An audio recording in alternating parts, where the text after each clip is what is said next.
My name is Linda van MEYGAARDEN from the Catholic Institute of Education. I am the development project leader for the organization. So my main function is to conceptualize projects for the organization and to manage them. And I also do fundraising and reporting to donors. The CIE has a pastoral care unit which does care and support work in schools for orphan and vulnerable children, and part of their work is creating caring schools.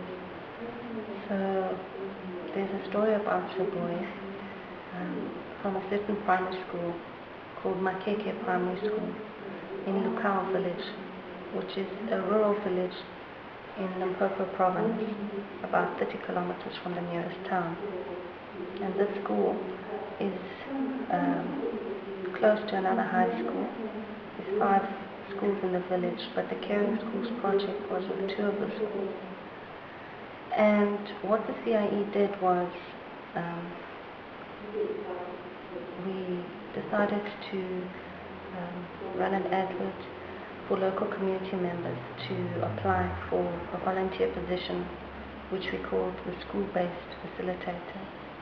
And the school-based facilitator is the person who works with the children at the school and visits the families at home, and so provides a link between the school and the community, so that the school and the teachers and the principal can understand the situation that children face at home better. Sometimes some of the teachers would think that a child is just being naughty or disrespectful, but when they understand the home situation and what the child's going through, they understand the child better and can care and support for the children better. So MEYGAARDEN Primary School had a school-based facilitator who was working with some of the grade 1 children. And because this little boy felt that he could trust her and he understood what her role was in the school and the community, he told her the story of his mom. And he told her that she's very ill.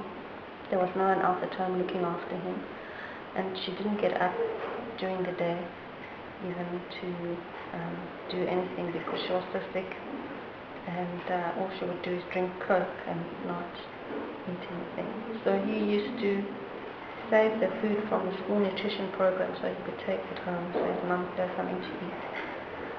So the school-based facilitator heard the story and went and discussed this with the school-based support team, which is made up of teachers at school level that look after pastoral care needs of the children. And so they decided to go and visit the child at home. So when the school-based facilitator visited the mother, they found that she was very ill, and they encouraged her to go to the local clinic, which she did. And she was diagnosed with TB and is now receiving treatment. But at least the school-based facilitator was able to make that link with the child, and the child had enough trust to share his story. Otherwise, they wouldn't have understood that child was going without food both at school and at home because his mom was so ill, and he had no one to care for him. Then also what they did, the school-based facilitators work with a drop-in center in the community, and they referred this little boy to the drop-in center so that after school he could go there to do his homework, have his school uniform washed, and receive a meal, so that he became well cared for. I think the outcome of the story is that the child is well looked after, but more than that, that the other community members can see that there is a community support network for them to use. For instance, at this school, MEYGAARDEN Primary School, when they called parents to the school, only a few would come. But now that they see there's such a good program at the school, when they call a parents meeting, before there used to be 10 or 15 parents, now about 70 parents come. So you can see that they respect and are beginning to appreciate what's been done at that school for the community. So I think not only for that child it has been a good thing that the school-based facilitators are there, but that the whole community can begin to see that this is how we need to care for our children. And in fact, I mentioned that there were 5 schools in this village. There's only 2 on the Caring Schools program, but the other 3 have been invited to join and are interested to know how the program works, so they can also do that. The main gift that I've gotten from being part of the Caring Schools program is that I've been able to understand that children are powerful beyond their own understanding. So once you allow them to participate meaningfully in the work, they can show you that they are not the ones that know what is best for them. What is best for them is what they need to share with you, and they want to be part of bringing about a better life for them. So I think personally that's what I've learned, that I've got that insight now that children need to be a very big part of our work. And often children are the ones who will bring about change much quicker and with a lot more enthusiasm even than their parents or caregivers or counterparts or adults. So I think that's what I carry from them.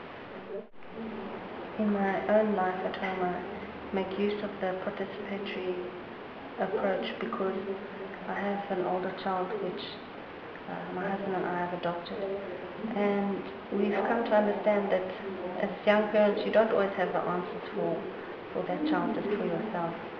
So part of what we do now is include my parents, his grandparents, in coming together with solutions, and also to hear his side of the story very clearly before we make judgment, and to talk about things themselves, things as a family. So to include other parts of the family and the community in raising a child.